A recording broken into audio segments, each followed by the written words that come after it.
Hello mga kaswerte, panibagong araw, panibagong pampaswerte, lucky 7 numbers na naman tayo, no? And sa araw na ito, ituturo natin yung ating 7 na lucky numbers na pwedeng-pwede natin i-combine and then, pipilian natin. Halimbawa kapag dalawang numero yung kailangan, 3 or 4, so pwedeng-pwede dito. So kuha ka lang dyan ng papel, tapos isulat mo itong ating 7 na lucky numbers. So una, isulat mo dyan ang numero 5, 1, 2, tapos 3, 0, 8, 6. Again, 5, 1, 2, 3, 0, 8, 6. So, isulat mo lang dyan mga kaswerte.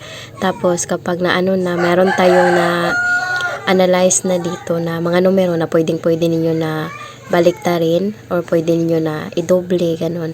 Meron tayong mga numero dito. Halimbawa, kapag dalawang numero ang iyong needed, meron tayong 06, 26, 16, 56, 86. So, kung makikita ninyo, halos may 6 talaga ang ating numero dito, no?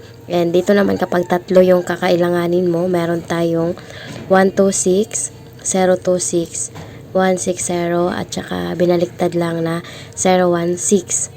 So, talaga, merong 0 at saka 6 talaga sa ating 7 na lucky numbers talaga yung target. So, kapag 4 naman ang iyong needed, meron tayong 8126, 5126, 6012, 1106. So, ito yung ating mga pero kapag hindi kayo komportable dito na mga numero, so pwede kayo na mag-create kung ano yung gusto niyo, basta ito yung ating 7, okay? 7 na lucky number. So, bago kayo pumunta doon, so, kailangan nyo lang kausapin yung step by step ng ating, tinuro noon na, ng 520, 741, at saka 37. So, kausapin nyo bago kayo pumunta para maging success tayo. So, kung meron kayong katanungan, please let me know sa comment section.